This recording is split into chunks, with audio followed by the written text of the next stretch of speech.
Assalamualaikum warahmatullahi wabarakatuh. Selamat pagi dan salam sejahtera untuk kita semua. Dewan juri yang terhormat, saya Elzauli Tiara Tampu Bolon dari SMA Negeri 2 Kota Bengkulu akan berperan sebagai pembicara pertama dari tim pemerintah yang akan membahas mengenai mosi kita kali ini. Dewan juri yang terhormat, mosi kita kali ini adalah di negara-negara dengan tingkat korupsi tinggi, seleksi penerimaan mahasiswa baru hanya didasarkan pada indeks integritas sekolah dan indeks kejujuran siswa. Dewan juri yang terhormat, mari kita lihat ada 3 komponen penting penyusun dari mosi ini, yaitu yang pertama korupsi tinggi, yang kedua indeks integritas sekolah, dan yang ketiga adalah indeks kejujuran siswa. Dewan juri, korupsi menurut World Bank didefinisikan dalam garis besar yang paling sederhana adalah penyalahgunaan kekuasaan untuk kepentingan pribadi atau golongan. Kemudian bagaimana suatu negara dapat dikatakan angka korupsi tinggi, yaitu dengan melihat indeks persepsi korupsi atau Transparency International Indonesian atau TIII. Nah, Dewan Juri, Indonesia itu pada 2019 berada di peringkat 4 Asia Tenggara dengan poin 40 menurut indeks persepsi korupsi dunia.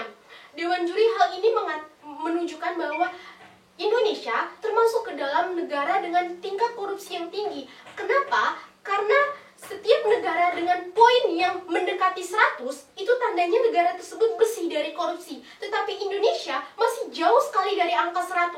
Indonesia menempati angka 40 dari poin 100. Berarti Indonesia masih menempati negara dengan tingkat korupsi tinggi di dunia. Mari kita lanjutkan kepada indeks integrasi sekolah.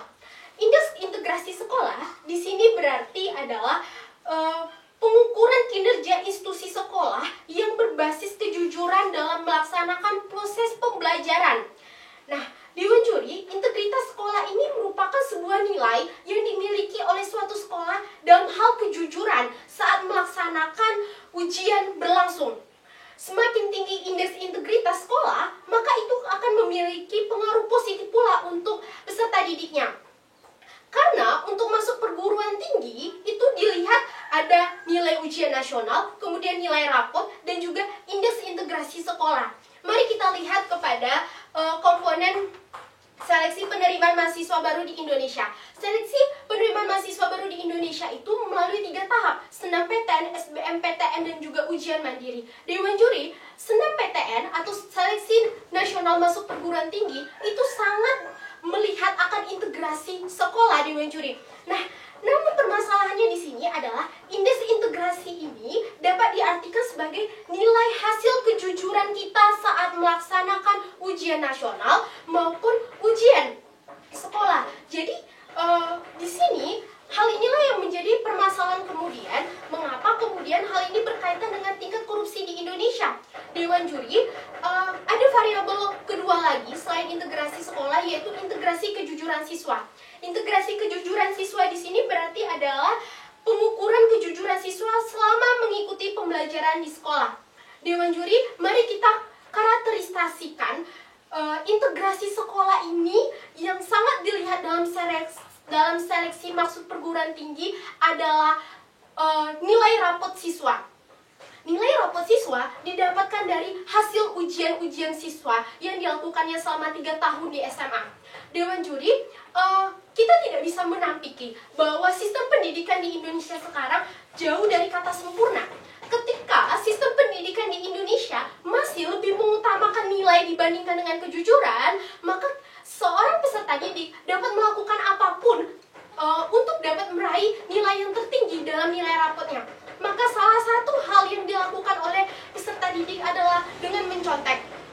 Dewan juri yang terhormat, mencontek mungkin merupakan suatu hal yang sangat kecil kesalahannya, tetapi jika dalam perspektif pendidikan saja peserta didik ini sudah dibiasakan dengan mencontek, maka di kemudian hari di masa depannya tidak menutup kemungkinan dia akan melakukan kesalahan yang lebih besar, yaitu korupsi. Dewan juri, maka kita akan kaitkan ini kepada permasalahan kita, yaitu di negara-negara dengan tingkat korupsi tinggi, seleksi penerimaan mahasiswa baru hanya didasarkan pada indeks integrasi sekolah atau indeks kejujuran siswa. Maka pemerintah akan membawa satu argumen penting, yaitu ketika nilai rapot menjadi tolak ukur dalam penerimaan seleksi SNMPTN, ini menjadi persoalan akan integritasnya atau bagaimana kualitas moral dari peserta didik tersebut, Dewan Juri.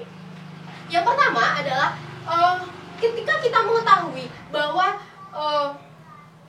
seorang siswa akan mendapatkan nilai rata-rata rapot selama 3 tahun dengan mengkalkulasikan nilai rapotnya dari semester 1 sampai dengan semester 5. Nah, nilai rapot yang mereka dapatkan ini mereka gunakan untuk mendaftarkan ke PTN.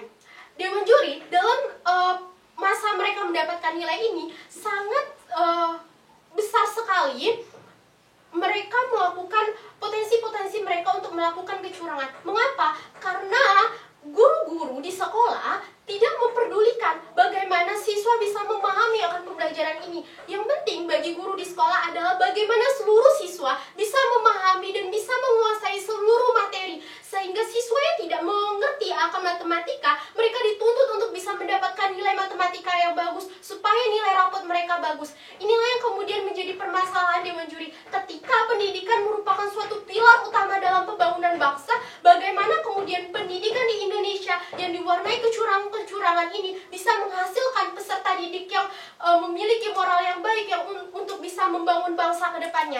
Inilah yang kemudian membuat permasalahan korupsi di Indonesia tidak kunjung selesai. Kenapa? Karena moral anak bangsa ini tidak dibenahi dalam sistem pendidikan di Indonesia. Maka Dewan Juri, solusi dari permasalahan ini bagaimana kemudian tim pemerintah bisa meregulasi kemudian integrasi sekolah ini seperti apa, tingkat kejujurannya seperti apa, dan bagaimana kemudian sekolah tidak lagi memfokuskan siswa untuk mendapatkan nilai tertinggi dalam semua jenjang atau semua mata pelajaran, tetapi bagaimana sekolah bisa memberikan pendampingan terkait pengembangan potensi diri yang dimiliki oleh peserta didik, sehingga mereka tidak akan menghalalkan segala cara untuk bisa mendapatkan nilai yang tinggi, sehingga integritas dari peserta didik yang masuk ke menjadi mahasiswa ini bisa terjamin adanya, sehingga salah satu permasalahan dari korupsi di Indonesia bisa terselesaikan. Begitulah argumentasi yang akan dibawakan tim pemerintah. Sekian dari kami dan terima kasih. Wassalamualaikum warahmatullahi wabarakatuh.